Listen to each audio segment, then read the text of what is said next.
അമൃത് Veni hair elixir presents daily news സായാഹ്ന വാർത്തകൾ powered by Pulimoottil silks KSFE. എന്താ ഒരു മൂഡ് ഓഫ്? ഇപ്പൊ മുടി വല്ലാതെ കൊഴിയുന്നുണ്ട്, അതാ തോന്നുന്നു. ഈസ്ട്രജന്റെയും വൈറ്റമിൻ ഡിയുടെയും കുറവാണ് മിക്ക സ്ത്രീകളുടെയും മുടി കൊഴിച്ചിലിന്റെ പ്രധാന കാരണം. അമൃത് Veni hair elixir for women സ്ത്രീകളുടെ മുടിയുടെ വളർച്ചയ്ക്കും ശക്തിക്കും അത്യാവശ്യമായ herbal ഈസ്ട്രജനാലും vitamin ഡിയാലും സമ്പുഷ്ടമാക്കിയതാണ് Amrit Veni hair elixir for women. നമസ്കാരം, ഞാൻ പ്രവീജ വിനീത്. ഡെയിലി ന്യൂസിന്റെ സായന്ന വാർത്തകളിലേക്ക് സ്വാഗതം. ഇന്ന് നവംബർ 13 ബുധനാഴ്ച. സംസ്ഥാനത്ത് ഉപതെരഞ്ഞെടുപ്പ് നടക്കുന്ന വയനാട് ലോക്സഭാ മണ്ഡലത്തിലും ചേലക്കര നിയോജക മണ്ഡലത്തിലും മികച്ച പോളിംഗ് തുടരുന്നു. പല ബൂത്തുകളിലും വോട്ടർമാരുടെ നീണ്ട നിരയാണുള്ളത്. ചേലക്കരയിൽ LDF സ്ഥാനാർത്ഥി UR പ്രദീപും BJP സ്ഥാനാർത്ഥി K ബാലകൃഷ്ണനും വോട്ട് രേഖപ്പെടുത്തി.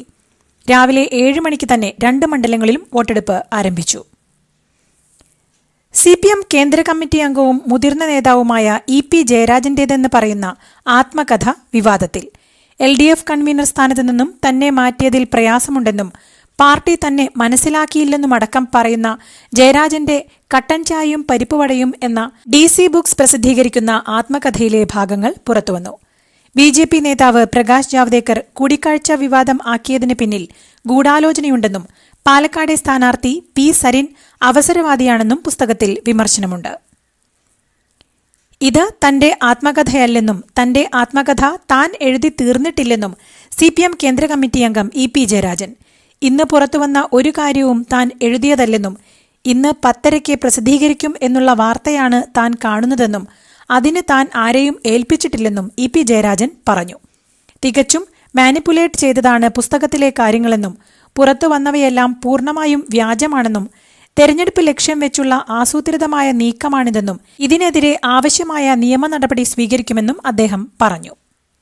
കട്ടൻ ചായയും പരിപ്പുവടയും എന്ന EP ജയരാജന്റെ പുസ്തകത്തിന്റെ പ്രസാധനം DC ബുക്സ് നീട്ടിവെച്ചു. നിർമ്മിതിയിലുള്ള സാങ്കേതിക പ്രശ്നം മൂലം കുറച്ചു ദിവസത്തേക്ക് പ്രസിദ്ധീകരണം നീട്ടിവച്ചിരിക്കുന്നു എന്നാണ് ഔദ്യോഗിക ഫേസ്ബുക്ക് പേജിലൂടെ പ്രസാധകരായ DC ബുക്സ് അറിയിച്ചിരിക്കുന്നത്.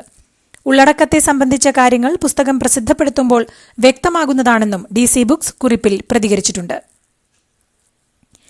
EP ജയരാജൻ പറയുന്നത് വിശ്വസിക്കുക എന്നതാണ് പാർട്ടിക്ക് ചെയ്യാൻ കഴിയുന്നതെന്നും ഈ വിവാദം ഉപതെരഞ്ഞെടുപ്പിനെ ബാധിക്കില്ലെന്നും CPM സംസ്ഥാന സെക്രട്ടറി MV ഗോവിന്ദൻ. തെറ്റായ പ്രചാരണമാണ് നടക്കുന്നതെന്ന് അദ്ദേഹം വ്യക്തമാക്കിയതാണെന്നും രാഷ്ട്രീയ ഗൂഢാലോചനയുണ്ടെന്ന് ജയരാജൻ പറഞ്ഞെങ്കിൽ അത് അദ്ദേഹം പരിശോധിച്ചോട്ടെയെന്നും ഗോവിന്ദൻ കൂട്ടിച്ചേർത്തു. EP ജയരാജന്റെ ചാട്ടം BJPയിലേക്കാവാനാണ് സാധ്യതയെന്ന് KPCC അധ്യക്ഷൻ K സുധാകരൻ. EP-യുടെ ആത്മകഥാ വിവാദം കാലത്തിന്റെ കണക്ക് ചോദിക്കലാണെന്നും കൊടുത്തത് കിട്ടുമെന്നും CPM-നെ കിട്ടിക്കൊണ്ടിരിക്കുകയാണെന്നും K സുധാകരൻ പരിഹസിച്ചു. പ്രസിദ്ധീകരണത്തെക്കുറിച്ച് അറിയില്ലെന്ന് പറയുന്നത് ശുദ്ധ അസംബന്ധമാണെന്നും DC ബുക്സ് ഏറെ വിശ്വസ്തമായ സ്ഥാപനമാണെന്നും അവരെ അവിശ്വസിക്കാൻ ഒരാൾക്കും കഴിയില്ലെന്നും അദ്ദേഹം പറഞ്ഞു. EP ജയരാജന്റെ പുസ്തക വിവാദത്തിൽ പ്രതികരണവുമായി കോൺഗ്രസ് നേതാവ് തിരുവഞ്ചൂർ രാധാകൃഷ്ണൻ. EP ജയരാജൻ പറയാനുള്ള എല്ലാ കാര്യങ്ങളും തുറന്നു പറയുന്ന വ്യക്തിയാണെന്നും അദ്ദേഹം പറയാത്ത ഒരു കാര്യവും പ്രസാധകർ പുസ്തകത്തിൽ ചേർക്കുമെന്ന് തോന്നുന്നില്ലെന്നും തിരുവഞ്ചൂർ രാധാകൃഷ്ണൻ അഭിപ്രായപ്പെട്ടു. EP ജയരാജന്റെ ആത്മകഥയെക്കുറിച്ചുള്ള വാർത്തകൾ തെറ്റാണെന്ന് പോളിറ്റ് ബ്യൂറോ അംഗം പ്രകാശ് കാരാട്ട്. EP ജയരാജൻ തന്നെ ആരോപണം നിഷേധിച്ചതാണെന്നും ഇപ്പോൾ നടക്കുന്നത് തെരഞ്ഞെടുപ്പ് സ്റ്റണ്ടാണെന്നും പ്രകാശ് കാരാട്ട് പ്രതികരിച്ചു. ആരോപണം ഗുരുതരമല്ലെന്നും അസംബന്ധമാണെന്നും അങ്ങനെയൊന്ന് എഴുതിയിട്ടോ പ്രസിദ്ധീകരിച്ചിട്ടോ ഇല്ലെന്നും പ്രകാശ് കാരാട്ട് പറഞ്ഞു. EP ജയരാജന്റെ ആത്മകഥയുമായി ബന്ധപ്പെട്ടുള്ള വിവാദത്തിൽ പ്രതികരിച്ച് ഉപതെരഞ്ഞെടുപ്പിലെ ഇടത് സ്ഥാനാർത്ഥികൾ. EP ജയരാജന്റെ ഭാഗത്തുനിന്ന് ഇങ്ങനെയൊന്നും ഉണ്ടാകാൻ സാധ്യതയില്ലെന്ന് ഡോക്ടർ P സരിൻ പറഞ്ഞു. പുസ്തകം വായനക്കാരുടെ കയ്യിൽ എത്തിയിട്ടാണ് ചർച്ചയാകേണ്ടതെന്നും തനിക്കെതിരെ പരാമർശമുണ്ടെങ്കിൽ ഉറപ്പായും മറുപടി പറയുമെന്നും സരിൻ പറഞ്ഞു. വിഷയത്തിൽ ഇടതുമുന്നണി നേതാക്കളും മുഖ്യമന്ത്രിയും മറുപടി പറയുമെന്നാണ് UR പ്രദീപ് പറഞ്ഞത്. ആദ്യം പുസ്തകം വായിക്കട്ടെ എന്ന് പറഞ്ഞ വയനാട്ടിലെ ഇടത് സ്ഥാനാർത്ഥി സത്യൻ മൊകേരി ഇന്ന് തന്നെ വാർത്ത വന്നതിൽ ദുരുദ്ദേശമുണ്ടെന്നും പറഞ്ഞു. CPM സമ്പൂർണ്ണ തകർച്ചയിലേക്ക് പോവുകയാണെന്നും അതിന്റെ തെളിവാണ് EP ജയരാജന്റെ വെളിപ്പെടുത്തലുകളെന്നും BJP സംസ്ഥാന അധ്യക്ഷൻ K സുരേന്ദ്രൻ. EP ഒന്നുകൊണ്ടും ഭയക്കേണ്ടതില്ലെന്നും പറഞ്ഞ കാര്യങ്ങളിൽ ഉറച്ചു നിൽക്കണമെന്നും സുരേന്ദ്രൻ പറഞ്ഞു. EP-യോട് പിണറായിയും പാർട്ടിയും കാണിച്ചത് നീതി നിഷേധമാണെന്നും ബിനോയ് വിശ്വം ഉൾപ്പെടെയുള്ളവരെ പ്രകാശ് ജാവ്ദേക്കർ കണ്ടിട്ടുണ്ടെന്നും എന്നിട്ടും എന്തിനാണ് ഇപിക്കെതിരെ മാത്രം നടപടിയെടുത്തതെന്നും അദ്ദേഹം ചോദിച്ചു.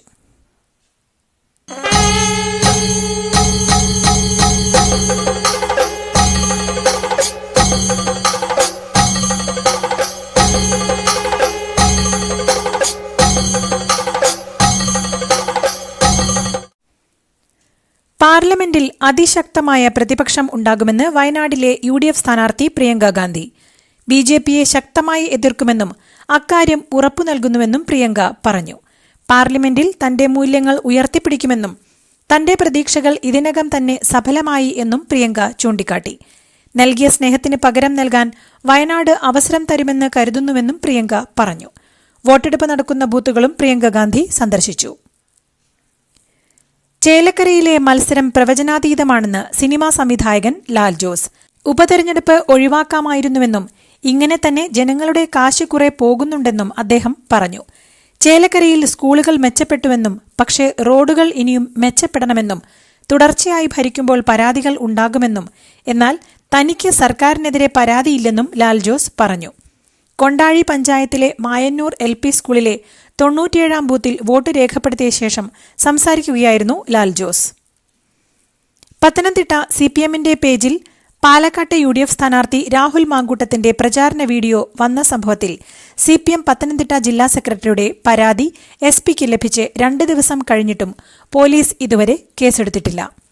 പരാതി സൈബർ സെല്ലിനെ കൈമാറുമെന്ന് പത്തനംതിട്ട SP നേരത്തെ അറിയിച്ചിരുന്നു. അന്വേഷണം പുരോഗമിക്കുന്നുവെന്നാണ് സൈബർ പോലീസ് പറയുന്നത്. സംഭവത്തിൽ ഫേസ്ബുക്കിനോട് വിശദീകരണം തേടും. ഹാക്കിംഗ് നടന്നതായി ബോധ്യപ്പെട്ട ശേഷം തുടർ നടപടി സ്വീകരിക്കുമെന്നും പോലീസ് അറിയിച്ചു. സംസ്ഥാന സ്കൂൾ കായികമേള സമാപന സമ്മേളനം അലങ്കോലപ്പെടുത്താനുള്ള ശ്രമം സംബന്ധിച്ച് അന്വേഷണം നടത്തി റിപ്പോർട്ട് സമർപ്പിക്കാൻ പൊതുവിദ്യാഭ്യാസ വകുപ്പ് 3-അംഗ സമിതിയെ നിയോഗിച്ചു. പൊതുവിദ്യാഭ്യാസവും തൊഴിലും വകുപ്പ് മന്ത്രി V. ശിവൻകുട്ടിയുടെ അധ്യക്ഷതയിൽ നടന്ന യോഗത്തിലാണ് തീരുമാനം. 2 ആഴ്ചയ്ക്കകം സമിതി റിപ്പോർട്ട് സമർപ്പിക്കണം. ശബരിമല ക്ഷേത്രത്തിലേക്കുള്ള തീർത്ഥാടന അനുഭവം വർദ്ധിപ്പിക്കുന്നതിനായി ജില്ലാ ഭരണകൂടത്തിന്റെ സ്വാമി ചാറ്റ്ബോട്ട് വരുന്നു. പുതിയ AI അസിസ്റ്റന്റിന്റെ ലോഗോ അനാവരണം മുഖ്യമന്ത്രി പിണറായി വിജയൻ നിർവഹിച്ചു. സ്മാർട്ട് ഫോൺ ഇന്റർഫേസിലൂടെ ആക്സസ് ചെയ്യാവുന്ന സ്വാമി ചാറ്റ്ബോട്ട് ഇംഗ്ലീഷ്, ഹിന്ദി, മലയാളം, തെലുങ്ക്, തമിഴ്, കന്നഡ തുടങ്ങി 6 ഭാഷകളിൽ സമഗ്ര സേവനം ഉറപ്പുവരുത്തുമെന്ന് അധികൃതർ അറിയിച്ചു. നിലമ്പൂർ MLA PV അൻവറിനെതിരെ കേസെടുക്കാൻ കോടതിയുടെ അനുമതി തേടി ചേലക്കര പോലീസ്. ഉപതെരഞ്ഞെടുപ്പ് നടക്കുന്ന ചേലക്കരയിൽ തെരഞ്ഞെടുപ്പ് പെരുമാറ്റച്ചട്ടം ലംഘിച്ചുവെന്ന് ചൂണ്ടിക്കാട്ടിയാണ് നടപടി. PV അൻവറിനെതിരെ കേസെടുക്കാൻ തൃശൂർ ജില്ലാ കളക്ടർ നിർദ്ദേശം നൽകിയിരുന്നു. കോടതിയുടെ അനുമതി ലഭിച്ചാൽ ഉടൻ കേസെടുക്കും. പൊന്നാനിയിൽ പരാതി പറയാനെത്തിയ വീട്ടമ്മയെ പോലീസ് ഉദ്യോഗസ്ഥർ പീഡിപ്പിച്ചെന്ന പരാതിയിൽ പോലീസ് ഉദ്യോഗസ്ഥർക്കെതിരെ കേസെടുക്കാനുള്ള ഉത്തരവ് ഹൈക്കോടതി റദ്ദാക്കി. സിംഗിൾ ബെഞ്ച് നിർദ്ദേശപ്രകാരം പൊന്നാനി മജിസ്ട്രേറ്റ് കോടതി പോലീസുകാർക്കെതിരെ കേസെടുക്കാൻ ഉത്തരവിട്ടിരുന്നു. ഈ ഉത്തരവാണ് ഡിവിഷൻ ബെഞ്ച് റദ്ദാക്കിയത്. SP സുജിത് ഉൾപ്പെടെയുള്ളവർക്കെതിരെ കേസെടുക്കണമെന്നായിരുന്നു നേരത്തെ സിംഗിൾ ബെഞ്ച് നിർദ്ദേശം. എടോ എങ്ങനെയുണ്ട്? ഓണത്തിന് ഇതാണോ എടുക്കുന്നേ? ഓണക്കോടി വരും. അതെ, 10-ൽ ഒരാൾക്ക് ഈ സീരീസിൽ ഓണക്കോടി സമ്മാനം. മെഗാ സമ്മാനമാണെങ്കിലോ പുതുപുത്തൻ ബെൻസ് കാർ, 2ാം സമ്മാനം ഇന്നോവ ക്രിസ്റ്റ, അതും 17 ഇത്തവണ സമ്മാനങ്ങളുടെ നക്ഷത്രത്തിലക്കവുമായി KSFE ഗാലക്സി ചിട്ടികൾ. ഉത്തരേന്ത്യയിൽ കൊടും ശൈത്യത്തെ തുടർന്ന് കാഴ്ചപരിധി 0 ചുരുങ്ങിയതോടെ ദില്ലി വിമാനത്താവളത്തിൽ പ്രതിസന്ധി. ദില്ലിയിൽ നിന്നുള്ള ഒരു വിമാനം റദ്ദാക്കുകയും 10 വിമാനങ്ങൾ വഴിതിരിച്ചുവിടുകയും ചെയ്തു. മേഖലയിൽ നിലവിൽ കാഴ്ചപരിധി 50 മീറ്റർ മാത്രമാണ്. ദില്ലിയിൽ കുറഞ്ഞ താപനില 24 മണിക്കൂറിനിടെ 17 ഡിഗ്രി വരെ താഴ്ന്നു. ഇന്ന് ദില്ലിയിൽ രേഖപ്പെടുത്തിയ വായുമലിനീകരണ തോത് ശരാശരി 361 എന്ന വളരെ മോശം അവസ്ഥയിലാണ്. തെലങ്കാനയിൽ ഗുഡ്സ് ട്രെയിൻ പാളം തെറ്റിയതോടെ ട്രെയിൻ ഗതാഗതം തടസ്സപ്പെട്ടു. രാഘവപുരത്തിനും രാമഗുണ്ടത്തിനും ഇടയിൽ പെദപ്പള്ളിയിലാണ് ട്രെയിൻ പാളം തെറ്റിയത്. ഇരുമ്പയിര് കൊണ്ടുപോകുന്ന ട്രെയിനായിരുന്നു. ട്രെയിൻ പാളം തെറ്റിയതോടെ 20 പാസഞ്ചർ തീവണ്ടികൾ റദ്ദാക്കി. 4 ഭാഗികമായി റദ്ദാക്കി. 10 തീവണ്ടികൾ വഴിതിരിച്ചുവിട്ടു. തീവണ്ടി ഗതാഗതം പുനഃസ്ഥാപിക്കാൻ ശ്രമം തുടരുന്നുണ്ടെന്ന് റെയിൽവേ അറിയിച്ചു. ആരോപണങ്ങളുടെ അടിസ്ഥാനത്തിൽ ഒരാളുടെ വാസസ്ഥലം എങ്ങനെ തകർക്കാനാകുമെന്ന് സുപ്രീംകോടതി. ബുൾഡോസർ ഹർജികളിലാണ് കോടതിയുടെ നിർദ്ദേശം. വ്യക്തി കുറ്റക്കാരനാണോ അല്ലയോ എന്ന് സർക്കാരിന് എങ്ങനെ പറയാനാകുമെന്നും അങ്ങനെ നിർദ്ദേശിക്കുന്ന ഉദ്യോഗസ്ഥർക്കെതിരെ നടപടിയെടുക്കണമെന്നും കോടതിയുടെ ജോലി സർക്കാർ ഏറ്റെടുക്കേണ്ടെന്നും പാർപ്പിടം ജന്മാവകാശമാണെന്നും കോടതി വ്യക്തമാക്കി. ബാന്ദ്ര പോലീസിന്റെ ഫോണിൽ വിളിച്ച് ബോളിവുഡ് നടൻ ഷാരൂഖ് ഖാനെതിരെ വധഭീഷണി മുഴക്കിയ ഛത്തീസ്ഗഡിലെ റായ്പൂരിൽ നിന്ന് അഭിഭാഷകനായ ഫൈസാൻ ഖാനെ മുംബൈ പോലീസ് അറസ്റ്റ് ചെയ്തു. കൂടുതൽ ചോദ്യം ചെയ്യലിനായി ഇയാളെ മുംബൈയിലേക്ക് കൊണ്ടുവന്നുവെന്നാണ് വിവരം. അഫ്ഗാനിസ്ഥാനിലെ താലിബാൻ ഭരണകൂടം ഇന്ത്യയിൽ ആക്ടിംഗ് കൌൺസിലിനെ നിയമിച്ചതായി റിപ്പോർട്ട്. എന്നാൽ വിഷയത്തിൽ ഇന്ത്യ ഔദ്യോഗിക പ്രതികരണം നടത്തിയിട്ടില്ല. മാനുഷിക വിഷയങ്ങളിൽ ഇന്ത്യ താലിബാനുമായി സഹകരിക്കുന്നുണ്ടെങ്കിലും താലിബാൻ ഭരണകൂടത്തെ അന്താരാഷ്ട്ര സമൂഹം അംഗീകരിക്കാത്ത സാഹചര്യത്തിൽ ഔദ്യോഗിക സഹകരണം ഇതുവരെ ഉണ്ടായിട്ടില്ല. ചുമതലയേറ്റ് ഒരാഴ്ച പിന്നീട് മുൻപ് മെക്സിക്കോയിലെ യുവ മേയറെ തല അറുത്തുമാറ്റി കൊല ചെയ്ത സംഭവത്തിൽ അറസ്റ്റിലായത് മുൻ സ്പെഷ്യൽ പ്രോസിക്യൂട്ടറും പോലീസ് ഉദ്യോഗസ്ഥനും. ചിൽപാസിംഗോ നഗരസഭാ മേയറായ എലജാൻഡ്രോ ആർക്കോസിനെയാണ് കൊല ചെയ്തത്. ഒക്ടോബർ 6-നായിരുന്നു സംഭവം. നേരത്തെ പ്രാദേശിക ലഹരിമരുന്ന് വ്യാപാരി സംഘത്തെയും പണം തട്ടിപ്പ് സംഘത്തെയും കൊലപ്പെടുത്തിയ കേസിൽ പഴി കേട്ടിട്ടുള്ള ഉദ്യോഗസ്ഥരാണ് നിലവിൽ അറസ്റ്റിലായിട്ടുള്ളത്. 197 രാജ്യങ്ങളും പിന്നെ യൂറോപ്യൻ യൂണിയനും ചേർന്ന UN സമിതിയിലെ അംഗരാജ്യങ്ങളെല്ലാം പങ്കെടുക്കുന്ന കാലാവസ്ഥാ ഉച്ചകോടിക്ക് ഇന്നലെ അസർബൈജാനിൽ തുടക്കമായി. എന്നാൽ പരിപാടിയുടെ നടത്തിപ്പിനെ തന്നെ ചോദ്യം ചെയ്തുകൊണ്ട് യുവ പരിസ്ഥിതി സംരക്ഷകയായ ഗ്രേറ്റ തുൻബർഗ് രംഗത്തെത്തി. ഏകാധിപത്യ സ്വഭാവമുള്ള പരിസ്ഥിതിയെ ഗുരുതരമായ രീതിയിൽ ചൂഷണം ചെയ്യുന്ന അസർബൈജാനെ കാലാവസ്ഥാ ഉച്ചകോടി നടത്താൻ എന്ത് ധാർമ്മികതയാണ് ഉള്ളതെന്ന് ഗ്രേറ്റ തുൻബർഗ് ചോദിച്ചു. 2 അമേരിക്കൻ യുദ്ധക്കപ്പലുകൾക്ക് നേരെ ഹൂതികളുടെ വ്യോമാക്രമണം. ബാബ് അൽ മൻദബ് കടലിടുക്കിൽ വെച്ചാണ് കപ്പലുകൾക്ക് നേരെ ഡ്രോൺ മിസൈൽ ആക്രമണങ്ങളുണ്ടായതെന്ന് പെന്റഗൺ സ്ഥിരീകരിച്ചു. കഴിഞ്ഞ വർഷം നവംബർ മുതലാണ് ചെങ്കടലിലും ഗൾഫ് ഓഫ് ഏദനിലും കപ്പലുകൾ ലക്ഷ്യം വെച്ച് ഹൂതികൾ ആക്രമണം ആരംഭിച്ചത്. ഗാസയിൽ നടക്കുന്ന ആക്രമണത്തിന് മറുപടിയാണെന്നായിരുന്നു ഈ ആക്രമണങ്ങളെക്കുറിച്ച് ഹൂതികൾ പ്രതികരിച്ചിരുന്നത്. ഇക്വഡോറിലെ കുപ്രസിദ്ധമായ ജയിലിൽ തമ്മിലടിച്ച് 15 പേർ കൊല്ലപ്പെട്ടതായി റിപ്പോർട്ട്. തടവുകാർ തമ്മിലുള്ള വാക്കേറ്റമാണ് ആക്രമണത്തിൽ കലാശിച്ചതെന്നാണ് ഇക്വഡോറിലെ ഏറ്റവും വലുതും ഏറ്റവും അപകടകരവുമായതെന്നും വിശേഷിപ്പിക്കപ്പെട്ട ലിറ്ററൽ പെനിറ്റൻഷ്യറി ജയിലിലെ കൊലപാതകങ്ങളെക്കുറിച്ച് പുറത്തുവരുന്ന വിവരം. 2021 ഇവിടെ തടവുകാർക്കിടയിലുണ്ടായ കലാപത്തിൽ 119 പേരാണ് കൊല്ലപ്പെട്ടത്. ഇതോടുകൂടി ഇന്നത്തെ ഡെയിലി ന്യൂസ് സായന്ന വാർത്തകൾ സമാപിക്കുന്നു.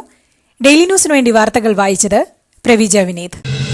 DailyNewsLive.in വാർത്തകൾ വിരൽ തുമ്പിൽ.